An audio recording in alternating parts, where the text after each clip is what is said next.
Hello guys, welcome to my channel Prithika home kitchen. आज के हमारे रेसिपी मेथी इलिश। तो चलो আমরা দেখব মেথি ইলিশ করতে কি কি উপকরণ লাগছে। মেথি ইলিশ করতে যা যা আমাদের লাগবে, এখানে আমি 5-6 পিস ইলিশ মাছ নিয়ে নিয়েছি। দেখো, ধুয়ে পরিষ্কার করে নুন হলুদ মাখিয়ে রেখেছি। লাগবে এখানে মেথি, যেহেতু মেথি ইলিশ, মেথি ফোড়ন আর শুকনো লঙ্কা একটা, আর লাগবে হচ্ছে শুকনো লঙ্কার গুঁড়ো আর হলুদ গুঁড়ো, গোটা কাঁচা লঙ্কা, সরষের তেল আর নুন। তো চলো আমরা এবার রান্নাটা বসাবো। দেখো, কড়াইটা আমি বসিয়ে দিয়েছিলাম, গরম হয়ে গেছে। এবার আমি এর মধ্যে সর্ষের তেল দিয়ে দেবো মাছ ভাজার জন্য।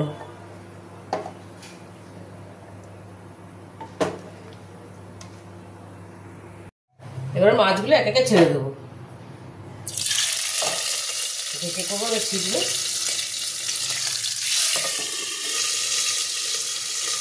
একটু হালকা ভেজে নেবো, বেশি ভাজবো না।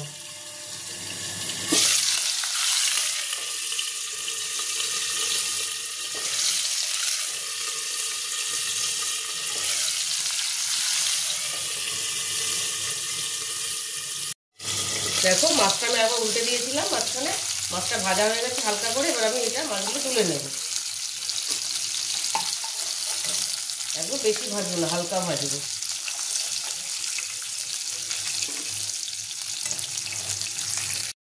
এবার আমি এই তেলে মেথি ফোড়নটা দিয়ে দেবো, মেথিটা আর শুকনো লঙ্কাটা দিয়ে দেবো।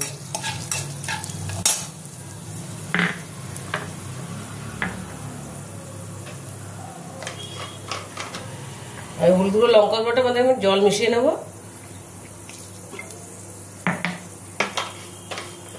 একদম কম উপকারে রান্নাটা হয়, অন্যরকম টেস্ট এটা মেথি ফোড়নের।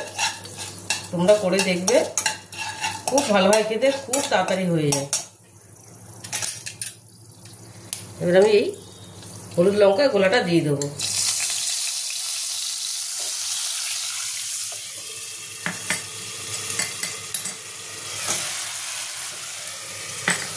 দিয়ে দেবো কাঁচা লঙ্কা 3টে,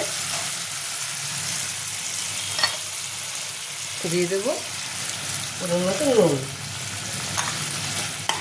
এবার এটা একটু হালকা কষে নেব।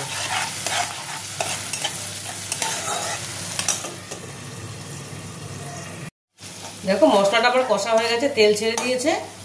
এবার আমি এর মধ্যে অল্প জল দিয়ে দেবো, বেশি দেবো না, একটু গামাকা গামাকা হবে এটা।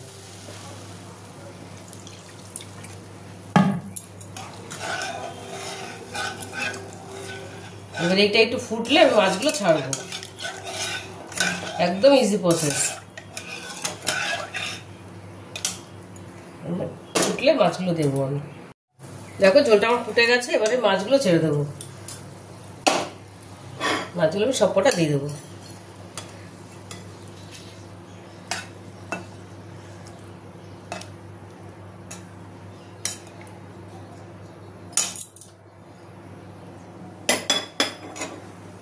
এবার এটা একটু ফুটবে।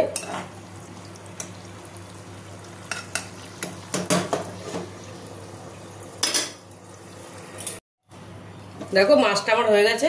আমি আর একটু উল্টে দিয়েছিলাম, মাছটা সেদ্ধ হয়ে গেছে মোটামুটি। এটা কমপ্লিট। ঝোলটা এরকম মাখা মাখা হবে, খুব বেশি ঝোল হবে না। মাছটা আমার রেডি হয়ে গেছে। এবার মাছটা আমি তুলে নেব।